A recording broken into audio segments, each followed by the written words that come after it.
Bienvenidos a este espacio que hemos dado a llamar Enlace TV. Ya tuvimos y contamos con la entrevista al contador público nacional Miguel Estefan, que es jefe de gabinete de ministros de la banda, pero hoy, con el contexto nacional, como tenemos convulsionado con la economía, tuvimos la suerte y el agrado, y tenemos el agrado de estar con el licenciado Mariano Parnás, que aquí nos acompaña, y él va a saber dilucidar seguramente algunas cuestiones de economía que nosotros no entendemos o que la población en general no puede entender. Bienvenido Mariano en esta noche, que vamos a hacer un poco de charla también porque somos un poco amigos, así que un poco de economía y charla de amigos también. ¿Qué te parece? Perfecto, Gaby, muchas gracias por la presentación y bueno, un saludo muy grande a todos los televidentes, no sé cómo se dice con las redes Sí, sociales.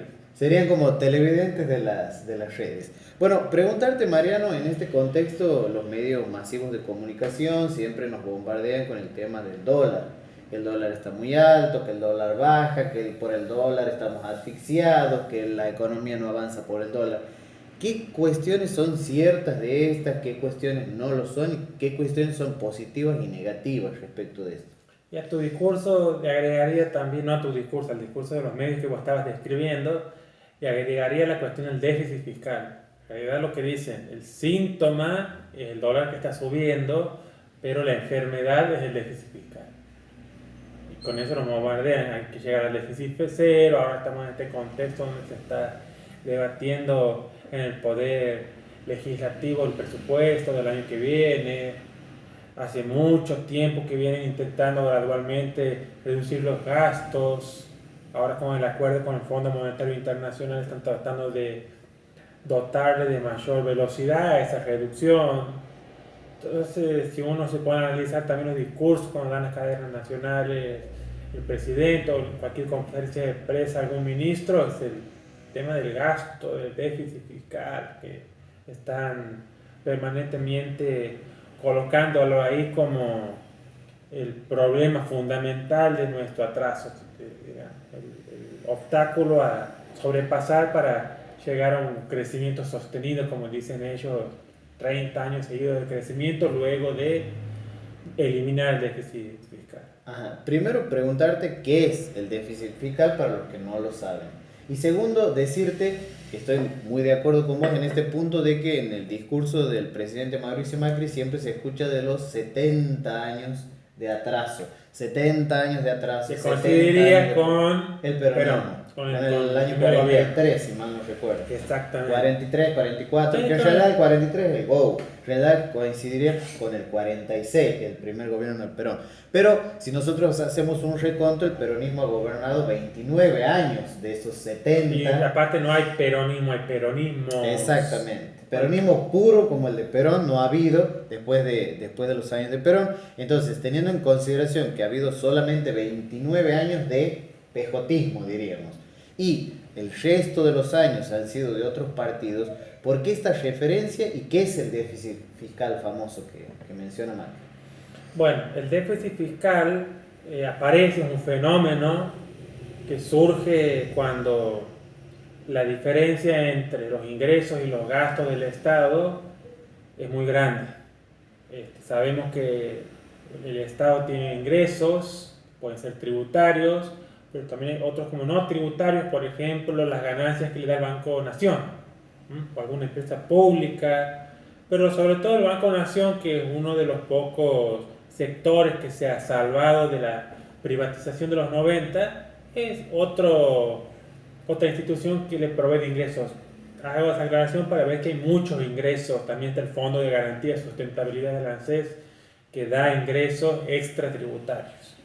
Y esos ingresos se aplican a diferentes gastos públicos, que pueden ser gastos corrientes o inversiones, desde los servicios que presta el Estado como los servicios de salud, educación, seguridad, vamos a empezar la recolección de la basura, también tenemos la dirección del tránsito, donde uno piensa que hay un servicio público, un burócrata, la política en sí, poder legislativo, ejecutivo, judicial, múltiples servicios que brinda el Estado.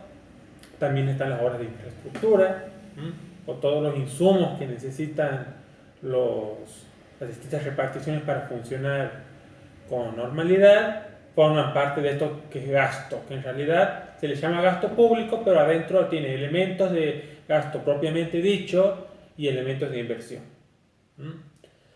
Cuando estos gastos son más grandes que los ingresos, aparece el famoso déficit fiscal. Déficit es algo que está faltando, y fiscal viene del fisco del Estado. Y hay dos formas de medirlo, una más incompleta y otra completa. La más incompleta se llama déficit primario, que dentro del gasto vos no contemplas lo que son el pago de intereses de la deuda.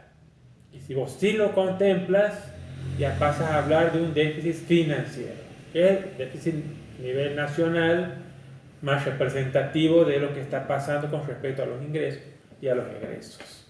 Y con respecto a esta pregunta sobre los 70 años, bueno, hay dos bibliotecas muy marcadas en la economía y en las ciencias sociales, pero sobre todo en la economía, que están tratando de ver cuál es el punto donde la economía argentina se empezó a desviar del desarrollo. Se considera que la Argentina, en la época del granero del mundo, allá a fines del siglo XIX y principios del siglo XX, era uno de los países supuestamente más desarrollados del mundo, compitiendo, luego aproximándose a Estados Unidos, estando ahí cara a cara con Canadá y con Australia, y algo pasó en el medio supuestamente que nos hizo desviar de ese ascenso lineal y que nos trajo hasta aquí, hasta el presente, a una situación desfavorable. Bueno, ese punto que se está buscando, ese punto de inflexión, este cambio estructural, algunos economistas lo ponen ahí en el año 45.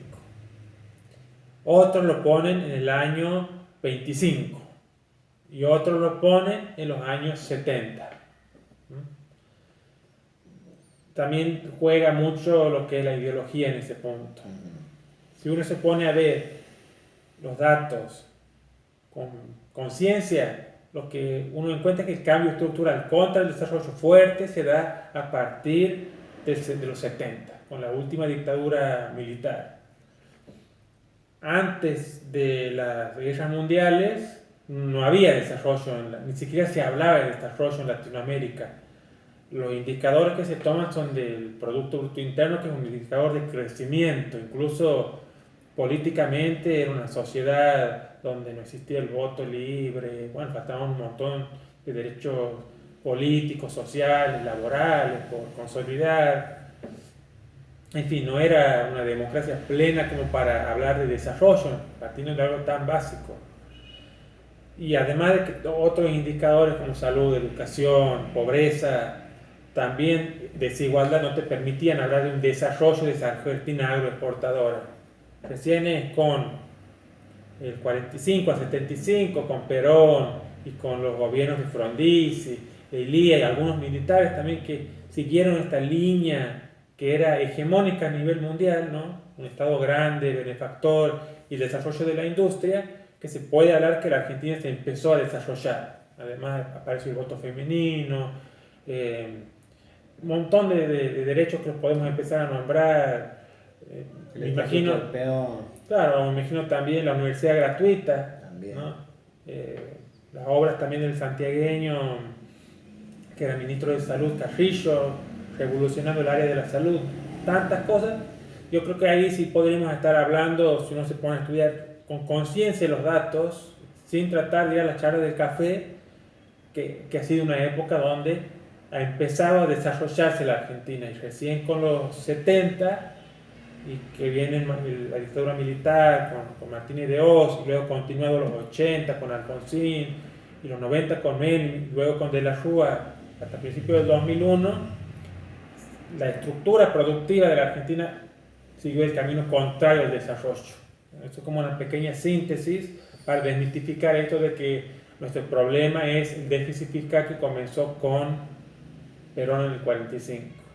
Incluso si uno ve la línea de crecimiento, es anterior el cambio de tendencia. Es anterior porque nosotros tenemos unos shocks externos muy fuertes con las guerras mundiales, con la crisis del 29, la crisis mundial. Un país abierto, agroexportador, cualquier shock externo nos golpea con mucha fuerza.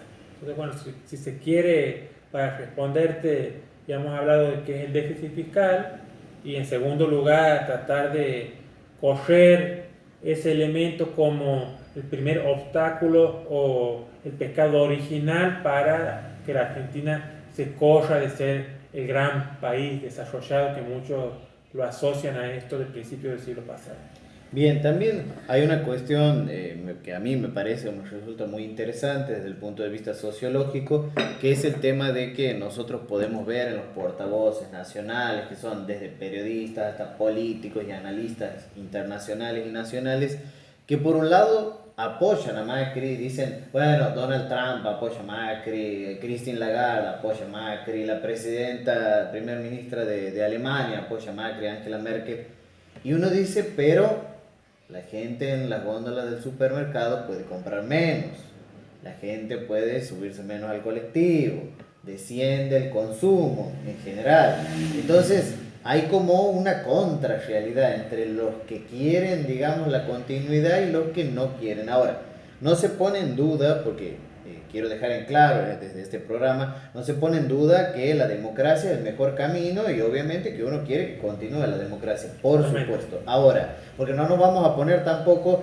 en esa democracia y contrademocracia que plantean algunos programas, que no es correcto. Ahora, desde el punto de vista económico, hay una ficción desde algunos discursos televisivos y hay una realidad, a la gente no le alcanza. Entonces, ¿cómo se construye desde la economía esta visión de la realidad? O si es que hay una realidad dentro de esa economía, digamos, virtual, que muchas veces vemos en forma de fórmulas, pero que también la tenemos que traspolar a la realidad en la que vivimos. Y sí, un elemento más, vos nombrabas mercado interno, nombrabas distintos políticos muy importantes a nivel internacional, y también está el famoso mercado, ¿no? Que uno piensa que está pasando si hay tanto apoyo del Fondo Monetario Internacional, de Donald Trump, de grandes líderes, que el mercado no está apoyando, porque si vinieran estas ayudas de inversiones en un país confiable, capitalista, orientado hacia el norte, esto es lo que ellos pensaban cuando asumen de que iban a ser favorecidos por una ola de inversiones. El famoso nos abrimos al mundo. Estábamos encerrados y nos abrimos al mundo. Dotamos de confianza a nuestros inversores, además tomamos medidas correctas en ese sentido que van a ser bienvenidas y aplaudidas, y eso también va a impactar en un desarrollo de la Argentina. Bueno, ¿cómo se forma el discurso? Bueno, me parece que estaría más para el lado de los sociólogos explicar. Lo que yo podría decirte es cuál es el discurso, más que nada. En la economía se habla de la ortodoxia y de la heterodoxia. No es como en otras ciencias sociales, me imagino las ciencias políticas, la antropología o la sociología, donde conviven y se complementan diferentes escuelas de pensamiento sin que una en particular sea dominante. En economía pasa que hay una escuela que es dominante, fuerte, que se llama escuela neoclásica, que nace también a fines del siglo XIX, principios del XX, va mutando para adaptarse a los cambios a lo largo del siglo XX, pero goza de una salud plena. Y esa es la escuela que se ve en las licenciaturas de economía de todo el país y de gran parte del mundo, en gran proporción, y que se dicta en la mayoría de los cursos. Entonces, cuando uno se va a sentar a conversar con cualquier economista, va a estar hablando con un economista que ha sido formado en un 90 o 95% en esa escuela. Puede ser que en alguna que otra facultad, me imagino Córdoba, que hace poquito han reformado el plan de estudios, en la última materia se ve algo de lo que se llama la heterodoxia, que es lo que se sale de lo que es más común, lo más frecuente, la ortodoxia, o mainstream también se llama en la escuela principal. Y lo que se sale se llama heterodoxia, que puede adquirir diferentes formas. Podemos hablar de un desarrollismo, podemos hablar de un marxismo, de una economía feminista, perdón. Y esto es marginal dentro de las universidades, pero aparece a veces y permite que algunos economistas nos formemos en otras visiones del mundo. También están los economistas que son autodidactas y que buscan su propio camino para tratar de complementar esta formación que no es per se mala, pero es incompleta. Hoy más o menos un 30-40% de los economistas somos heterodoxos. Si bien dominan los ortodoxos, también hay una proporción muy elevada de personas que pensamos que la economía se la puede abordar desde un punto de vista más plural. Y en los medios de comunicación, obviamente, lo que uno observa es que tienen mayor pantalla los primeros, los ortodoxos, los formados en la escuela neoclásica. Es más raro ver, por ejemplo, un Lozano, que es un economista heterodoxo. Es más raro verlo a él en la televisión dando su punto de vista sobre la realidad económica. Y eso me imagino, no sé qué opinas vos, que también vas a responder a una visión gramsciana de la realidad con los intelectuales orgánicos. ¿Cuál es la voz de las empresas poderosas que son las que a su vez financian muchos programas de televisión, pagan esta pauta publicitaria? ¿Y cuál sería desde tus estudios científicos? Porque, bueno, no todos sabemos, pero les comento que es investigador del CONICET. Hoy en día la ciencia lamentablemente está sufriendo los embates del ajuste, y desde ese punto de vista científico, ¿cómo la interpretas a la economía que vivíamos con antelación con el kirchnerismo y ahora la que vivimos con el macrismo? Y hablo en estos términos porque algunos me van a decir, pensar que invitas a un economista para hablar serio y ya utilizas términos que tienen que ver con la política. Pero bueno, si tenemos que definir ciclos económicos, el anterior fue el kirchnerismo y este es el macrismo. Es así, o sea, con respecto a la estructura de gobierno, porque muchas veces veo confundir a la gente Estado con gobierno y no es correcto tampoco. El Estado somos todos y el gobierno son unas cuantas personas que han sido elegidas democráticamente. Entonces, desde este punto de vista, ¿cuál es tu visión desde lo científico, desde lo empírico, desde tus estudios sobre la realidad actual argentina y sobre lo anterior que hemos vivido? Bien, primero, como hemos dicho que hay peronismos, creo que también hay kirchnerismos. Hay como tres etapas muy marcadas en cuanto a las políticas económicas, que si bien tienen un hilo conductor en común y tienen una dirección marcada, definida, que todos conocemos hacia dónde van, por diferentes factores han ido cambiando su manera de hacer economía a lo largo de esos 12 años. El marco con el cual podemos analizar estos 12 años y esos kirchnerismos es el mismo con el cual podemos analizar estos 4 años de Cambiemos. Entonces, lo interesante que sería ver cuáles son los factores externos que han influido internamente para bien o para mal, cuáles han sido las políticas que han sido ejecutadas a nivel del Estado y del gobierno. A nivel del gobierno sería, ¿no es cierto?, según lo que me estabas diciendo, en cada periodo, y a su vez cómo responden los actores, los agentes privados, digamos, a esa mezcla de shock externo que puede deberse por guerra, por cuestiones climatológicas, por cuestiones que tienen que ver con los precios de los commodities a nivel internacional. Vuelvo a la pregunta.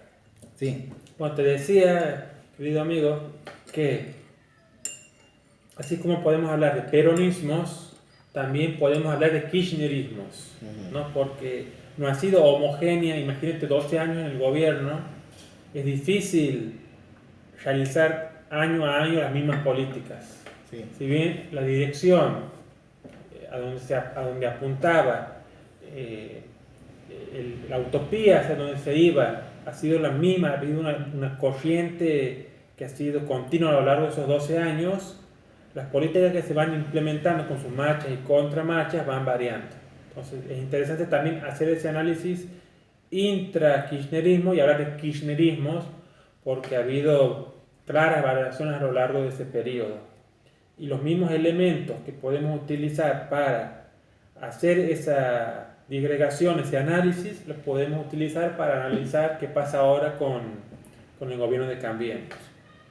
Entonces, uno lo que tiene que tener en cuenta son los factores externos, ¿no?, que son los que no son controlados por el gobierno de turno, y que vienen, por ejemplo, por cuestiones climatológicas, que vienen por cuestiones comerciales de los países poderosos, que tienen que ver con el precio de los commodities alguna cuestión geopolítica particular, una guerra, alguna invasión, miles de factores extraeconómicos o económicos sobre los cuales no hay control interno. Bueno, a esos factores se los puede adjuntar con otros o comparar con otros que son los internos, son las políticas ejecutadas por el gobierno de turno, y podemos hablar también de políticas más coyunturales y otras más estructurales, porque también hay una historia breve de estructura que te va condicionando el margen de maniobra que tienes vos como gobernante, ¿no? No es lo mismo agarrar el gobierno en el 2001 que agarrarlo en el 2007 o que agarrarlo en el 2011.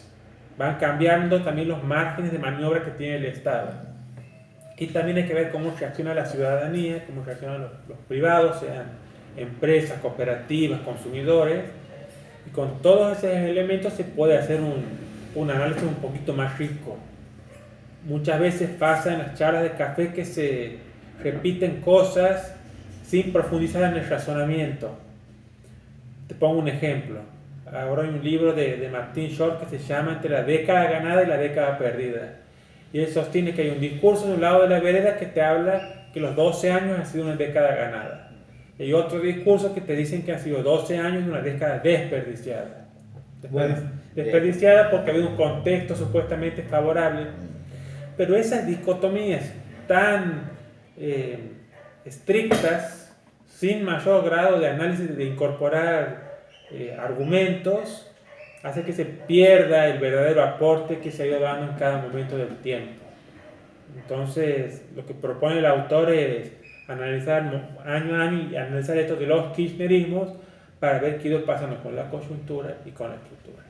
Bien, bueno, de hecho hay dos libros que podremos decir, que uno es La década saqueada, que es Jorge Lanata, y hay otro que se llama 10 años, que es un libraco así bastante interesante, que es, digamos, de un bioquímico que trabajaba al lado del procesado, ahora,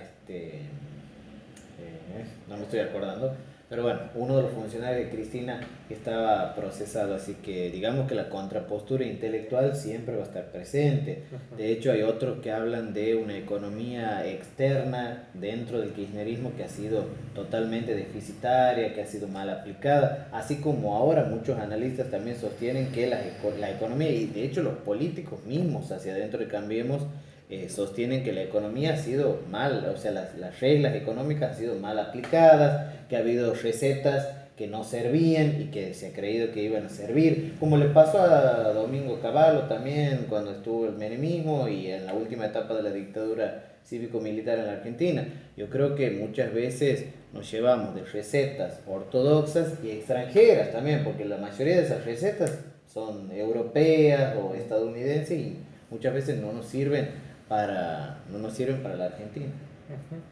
Y sí, como te decía, aplicando este marco teórico que yo te digo, mirar qué pasa afuera y mirar qué pasa adentro, el gran desafío es qué peso también le atribuimos a cada cosa. Porque, por ejemplo, ahora en el gobierno de Macri, lo que se dice es que son los factores externos los que están produciendo la crisis actual. Factores climatológicos, sí. Como la mayor sequía en los últimos 50 años, o cuestiones que tienen que ver con el precio del petróleo, con la suba de la tasa de interés de Estados Unidos, que ellos ponen en el Fondo Monetario Internacional factores desafortunados e imprevisibles. No sé hasta qué punto es imprevisible, una suba que es anunciadísima hace muchísimos años. Y falta ahí la autocrítica de las políticas que han sido tomadas. Y obviamente del otro lado de la vereda dice, no, el problema no es la sequía, no es la suba de tasa de interés de Estados Unidos, son tus políticas. Lo mismo pasaba con la década pasada. Te decía, no, vos no has aplicado ninguna política correcta, simplemente has tenido suerte, tener un precio internacional de la soja espectacular, y en lugar de desarrollar el país, lo has utilizado en gasto corriente. Ese es el razonamiento, ¿no? Y uno lo que tiene que hacer ahí es preguntar, a ver, ¿cuándo empieza a subir el precio de la soja?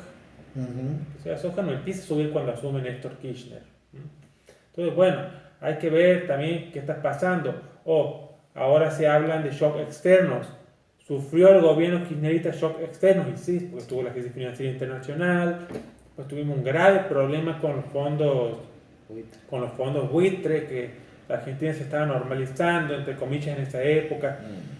No sé si recuerdan a Kicillof negociando con el Club de París, sí, una misión del Fondo Monetario Internacional viniendo al país para ver cómo se podían mejorar los índices de precios, para tratar de atacar la inflación.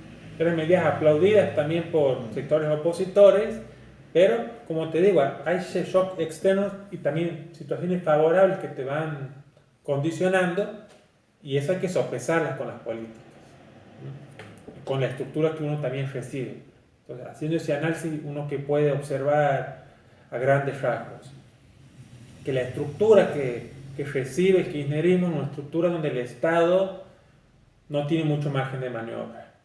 Un Estado donde se ha privatizado casi todo. YPF, aerolíneas, sí, correo, servicios públicos, peajes, la ANSES con las FJP. Entonces, no había muchos instrumentos sí. a mano por parte del gobierno para ejecutar la política. Además, era un país que se había desindustrializado casi por completo. Entonces, uno que ve cuando sale el kirchnerismo que tenemos un Estado que tiene mayor margen de maniobra. O sea, cuando entra Mauricio Macri, digamos. Claro, tiene mayor margen de maniobra. Primero, que estaba desendeudado. Segundo, que es un país que tiene herramientas, como decimos, YPF nacional. Cuando estaba en manos privadas no producían, se dedicaban de forma cortoplacista a explotar los recursos existentes, y eso también nos llevó al déficit energético. Tenemos una aerolínea de bandera nacional. Bueno, como te decía, tenemos la ANSES, con la cual también hay un mayor margen de maniobra para hacer muchas políticas. Y por otro lado, hay un cambio de dirección, o sea, de la tendencia de largo plazo en algunos indicadores como pobreza, como empleo, que se han mejorado fuertemente. Hay algunos indicadores que han mejorado en el sector industrial. Sí cambia la estructura. Eso es muy importante, lo mismo en el sector energético. Ahí también hay otra discusión que no la voy a resolver yo, sino que la planteo para que pensemos juntos. ¿Cuánta responsabilidad tiene el kirchnerismo? O sea, ¿no ha querido o no ha podido, sería la pregunta? Realizar hacer el cambio estructural. El famoso take off que decía Justo.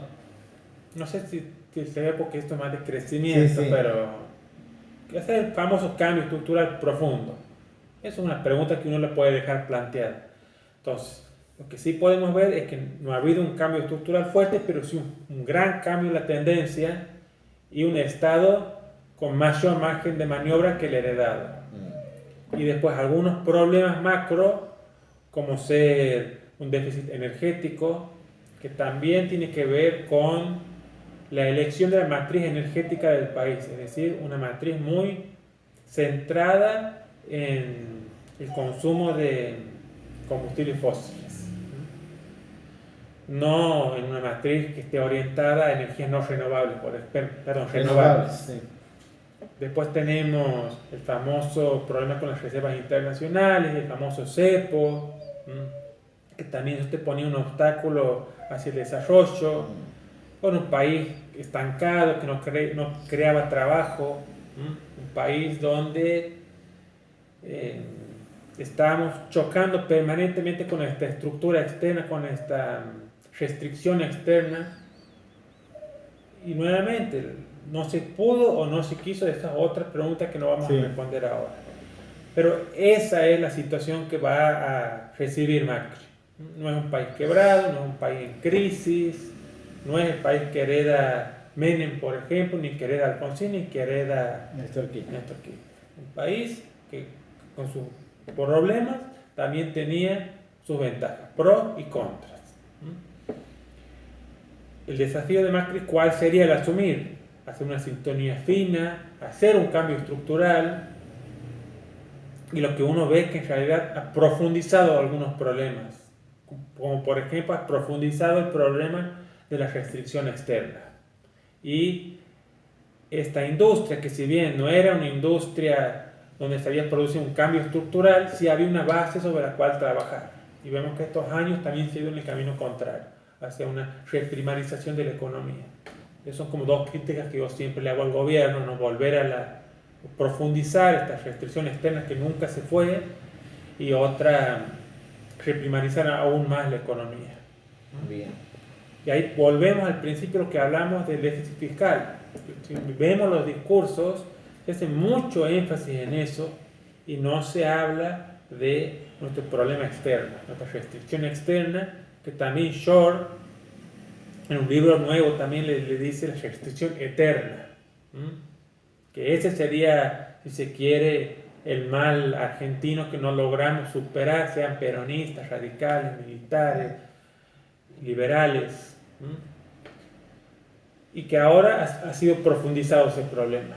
En un contexto donde la economía mundial se estaba cerrando, Argentina, que es un país cerrado, si uno ve lo que pasa en el 2017, el año pasado, el déficit de cuenta corriente que tenemos nosotros, ¿qué es eso, déficit de cuenta corriente?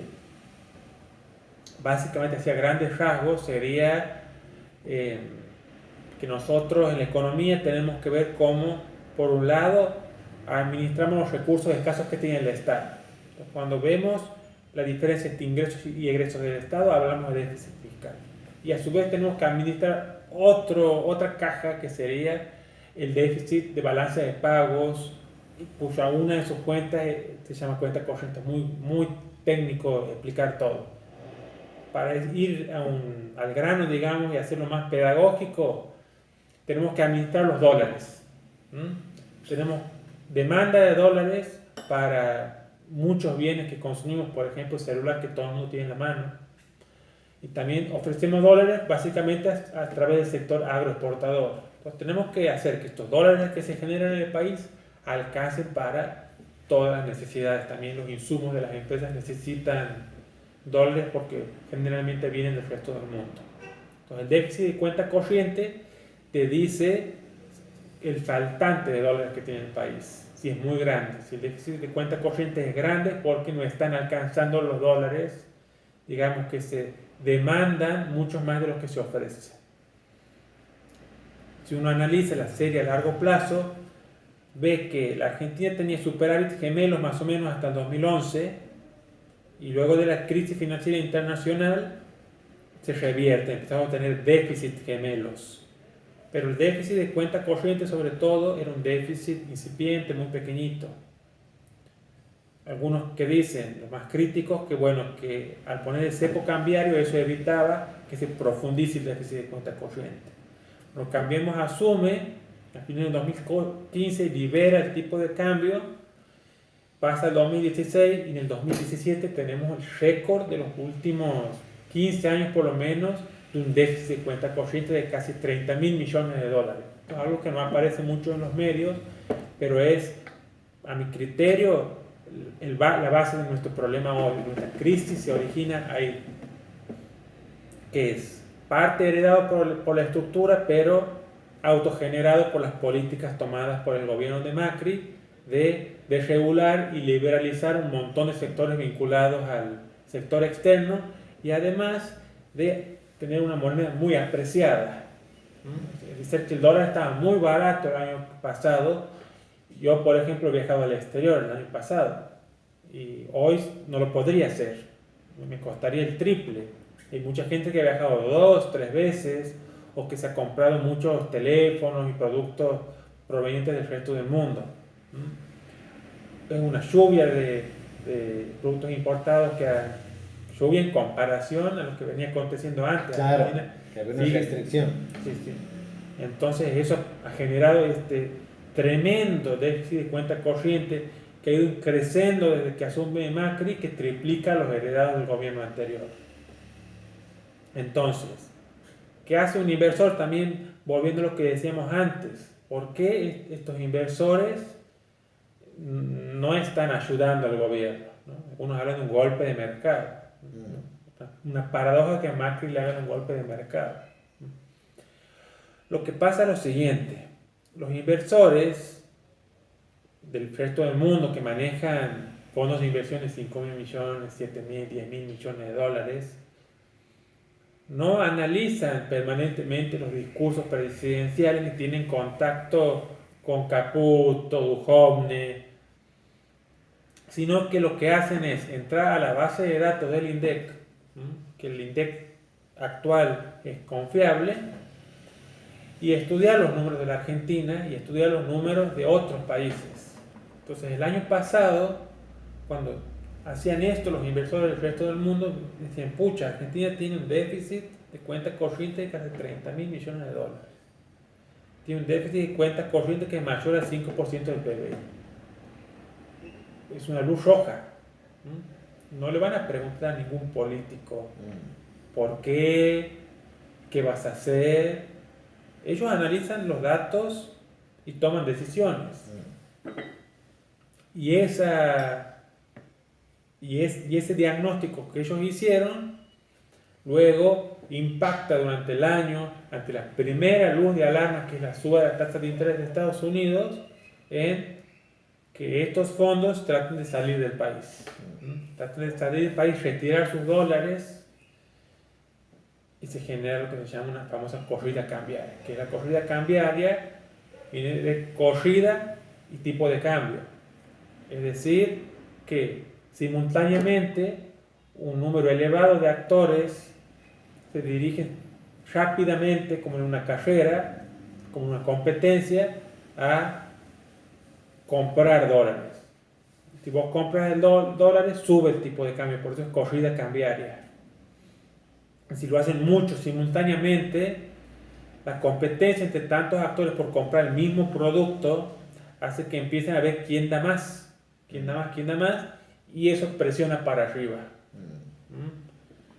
Entonces, tiene este diagnóstico que ante la primera luz hace que decidan tomar una dirección contraria.